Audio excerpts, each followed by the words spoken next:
Ir-radju tal-Università jippreżenta Tisqifa għall-għana tagħna. Intervisti mal-għannejja u daqqa Maltin fi ħruġ is-seklu 20. Kitba, produzzjoni u preżentazzjoni ta' George Mifsud Kirkop.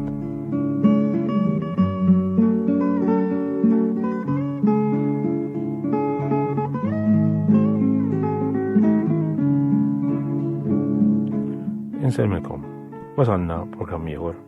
Tiftakru ġon l-oħra tkellimna ma' Kaġidon Vella ta' Mustaċċa u illum nitkellmu ma' ibnu ma' Mark Vella li għalkemm huwa ħafna iżgħar, naturalment għandu wkoll il-bintu tiegħu fid-daq tal-pejjem. Għatik merba, Mark. Merba. Kemm għandek żmien Mark? 18 sena. U fejn twelid? Ħażabbaru. Sewa. Issa dan l-interess tiegħek fil-kitarri, aħna ġa smajna programm fuq in-nannu tiegħek, fuq missierek, issa fuqek, u għandu kol issa nistilma ftit ieħor l-Lotto Deniz biex tkellimna ftit ukoll. Mela, kif beda dal-interess tiegħek fil-kitarri? Jena meta kon żgħiru, dejjem id-dar nisma' tapes u tal-għanna u hekk, u dejjem tisma' allura ma trid tkun ġo fik hija innamra tifhem. U mbagħad missieri beda jgħallimni wkoll, jorini xi ħaġa żgħira, nikkumpanja fil-bidu. Kemm kien lek żmien dakinhar? Forsi kelli jiżu 6 snin, 5 snin, u għalli affarijiet kfif għal-bidu. Ejva. U dejjem insomma iż-żejt u. Tajjeb. Meta bdejt speċi id-doq fil-pubbliku hekk qudiem in-nies? Meta ħadek missierek? Xi 9 snin kont mort l-ewwel darba kienet lejla Maltija. Fejn? Kienet nofsija, il-post ma niftakarx fejn. Press li kont qed niżel kont tajja naqgħod tifhem. Lejla Maltija ma ddumx ħafna, kienet xi nofsija u kont għamilt hemm. Mbagħad għajt immur, tifhem. Pero fil-bidu bdejt takkumpanja biss. Kont indoq imma l-ewwel darba ġifieri kont nikkumpanja. Ta' ħaġa importanti ju. Issa inti għadek żagħżugħ ħafna. Meta jgħidu takkumpanja, xi tfisser? Takkumpanja ġifieri għandek il-prim qed jagħmel il-melodiji u l-biċċiet tiegħu u l-variazzjonijiet. Sewa. U inti qed tagħmillu speċi il-background qed timlilu wara. Eżatt, qed timlilu il-prim tiegħu sewa. Issa bdejt id-doq inti, minn dak iż-żmien l-għaw ġifieri ngħidu ilek kważi 10 snin iddoqlu inti hux veru, so ngħid? Mela, tul dawn l-10 snin x'kemm bej wieħed u ieħor taħseb li tgħallimt, jiġifieri nistaqsik mistoqsija diffiċli biex wieħed jitkellem fuq it-tagħlim tiegħu stess, imma bejn it-tagħlim ta' missierek u inti biżżejjed ngħidu dana mhux qed ngħidu jien li s-sena din is-sena meta qed jinstemaw dawn il-programmi il-1990 li għadda fit-tieni Festival Nazzjonali li għamilna tal-għana, inti ingħatajt l-ewwel premju għall-aħjar daq ta' prejem, jiġifieri għalhekk jidrilna li għandna nirreġistraw ukoll dan. Mela, xi kemm jidhirlek mela tgħallimt, jiġifieri minn missierek biss tgħallimt? Ifhimni l-biċċa kbira ofol missierek jien hu. Mbagħad komplejt inżid waħdi, pereżempju nivvinta xi biċċa minn tiegħi jiena nisma' xi ħaġa minn hemm u tagħmel speċi taħrita. Imma xi tgħallem hu fadalli, jew ġifieri dejjem titgħallem xi ħaġa qatt ma jista' jkun tgħid naf kollox jiena tifhem. U inti iddoqqa bludit ukoll kitarra? Tara nifhimni kif naqbad ngħidlek m'hemmx xi mużika jew hekk hija ħaġa mill-qalb u mill-moħħ ġifieri ħadd tivvinta inti dak il-ħin ħadd tesprimi ruħek. Spiritu prontu ukoll biex niftehmu. Sewa. Ħalli issa mela nibdew mill-ewwel nisimgħu ftit prejjem tas-sol tiegħek.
Hemmhekk smajna lil Mark Vella li daqilna il-prem tas-sol, akkompanjaw missieru Kalċ u waħtu Deniz. Deniz kif edaw magħna. L-ewwel ħaġa kemm għandek żmien? 24 sena. Sewa. U ħansaqs mistoqsija saqsejt il-ħugina, kif li tinteressa ruħek inti fil-daq tal-kitarra u l-prejjem speċjalment?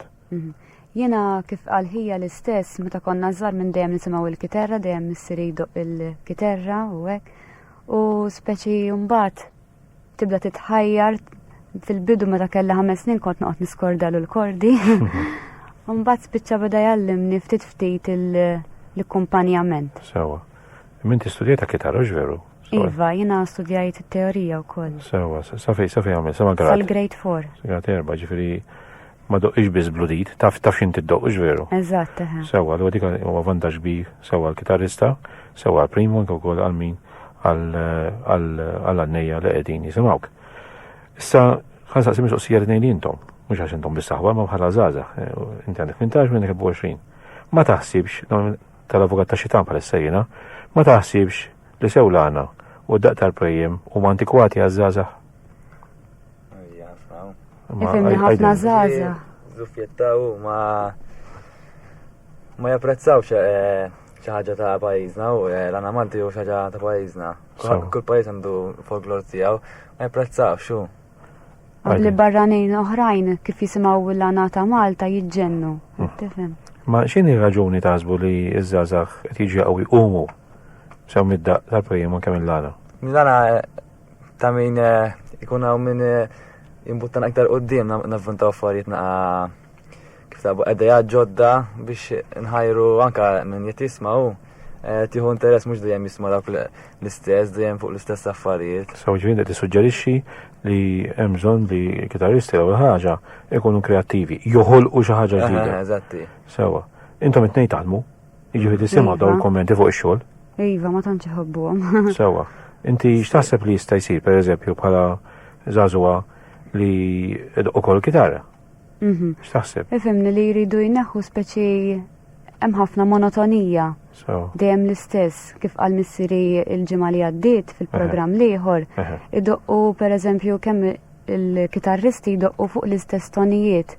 Allura dejjem qatt ma jkun hemm bidla anke speċi fir-ritmu wkoll. Irid ikun hemm naqra ħajja fil-mużika. Mela mhux biss kreattività ma wkoll il-varjetà. Eżatt.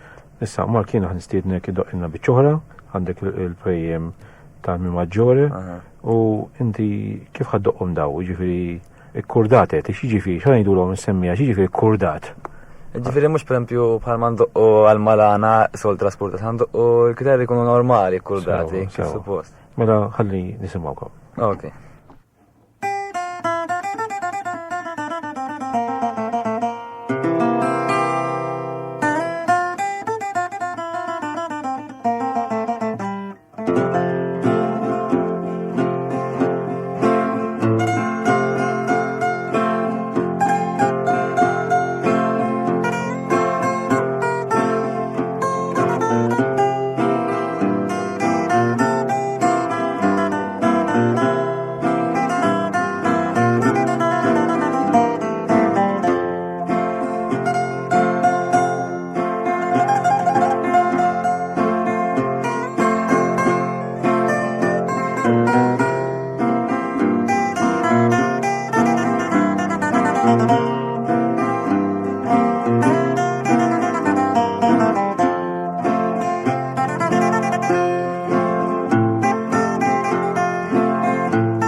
mek smajna id-daq ta' prejjem tal-mim maġġore ikkurdat.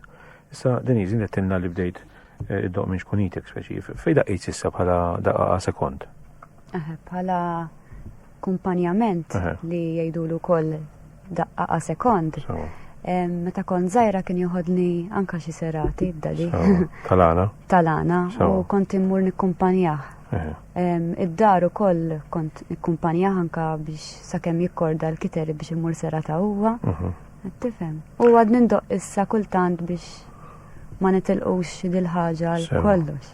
Issa, naħseb indu ngħid fil-festival jagħmel Mejju li għadda kemm kien hemm ftit nisa, mhux biss li għandu, manka li jdoqqu.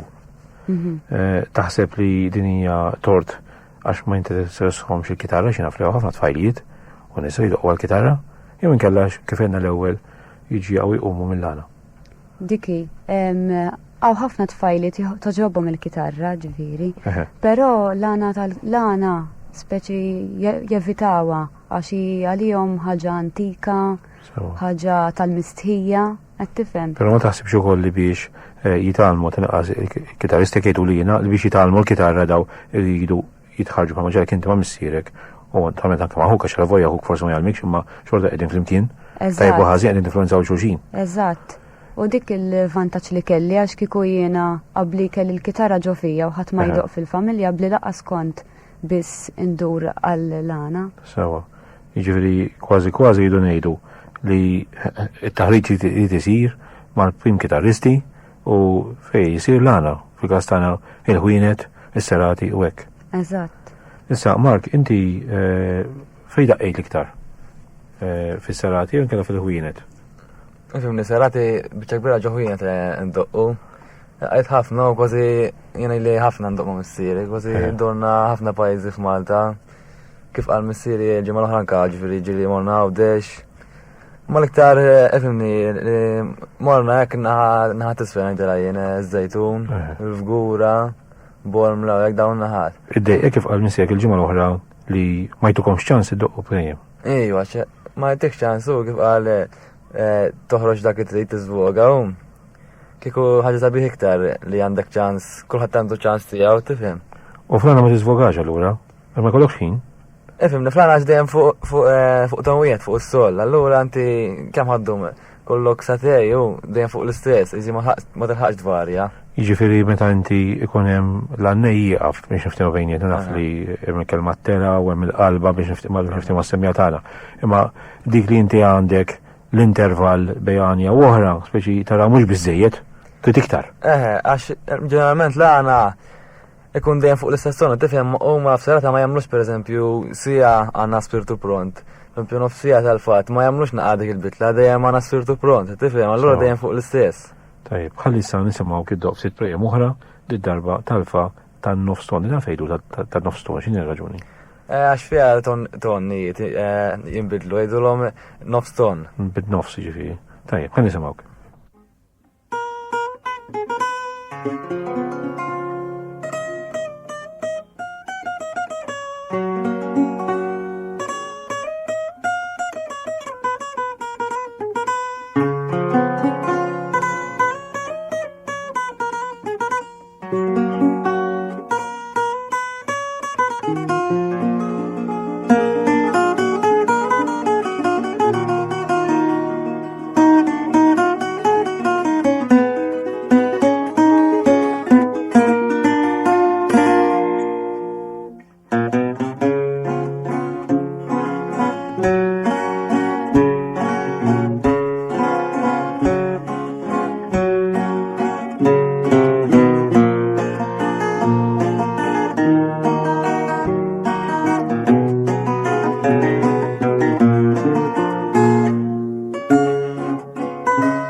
smajna il-prejjem tal-fa tan-nofs ton. Mela, issa Marko Denizi, intom daqqejtu minn minnkom daq bil-pinna, minn daq minajra, u anka missirkom daqqejtu bil-pinna daqqejtu minajra. Di xini l-affari, xini kwestjoni. Pala akkompanjament, tal-għana bil-fos ġifiri, bieċa kbira kuħat bis-subaħ akkompanjament. Bat prima minn doq bil-pinna ġifiri minn minajra. Differenza u minn xej, speċi l-istess, u kif naqbad najra. Ma talax, għajli. Skont il-gosti. Ma talax vantaġġ ġifiri, għax vantaġġ. Le, bil-pinna, ċertu daq bil-pinna ma stax tamlu b'subajk. ċertu daq b'subajk ma stax tamlu bil-pinna, tifhem. Sewa. Tajjeb tkun id-doq kollox, u ġifiri, b'subajk u doq bil-pinna. Għalikom it-tnejn huma importanti u t-tnejn tużawhom xejn jidilkom. Daqqa ndoq bil-pinna ħna u daqqa b'subajna ġifiri, skont il-gosti jew dak il-ħin kif ikun nafti. Issa di li misek id-doq għandek għaw il-prejjem tal-mi minore. Ġesmajna xi ħaġa minn ta' missierek il-ġimgħa l-oħra, issa biex ħaddoqqa di. L-lum bil-penna għandu għafimni għax għandu subajja diġa.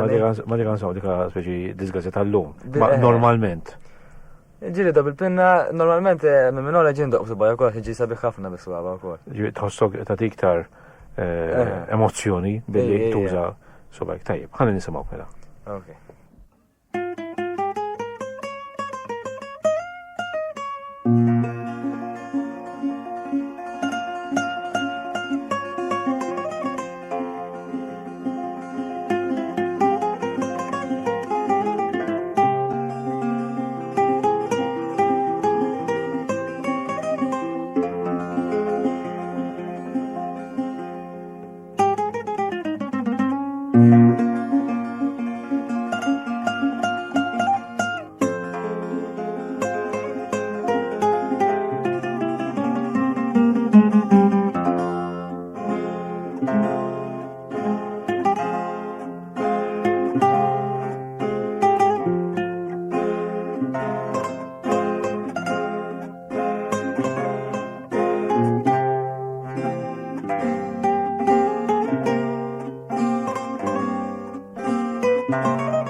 hawnhekk smajna il-prejem tal-Mi minore.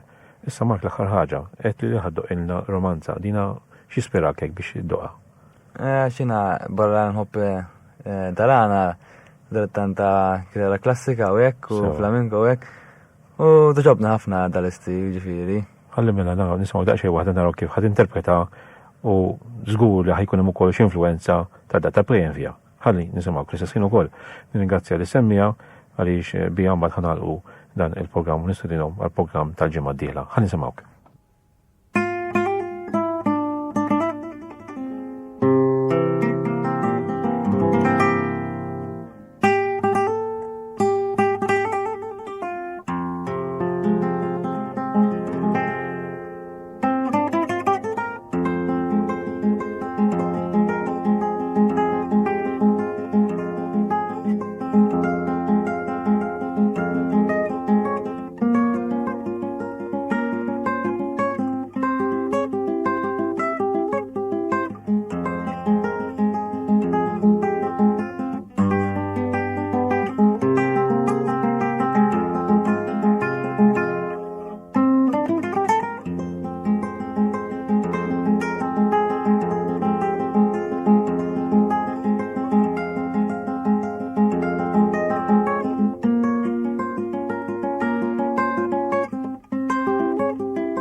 Smajtu Tisqifa għall-Lana tagħna.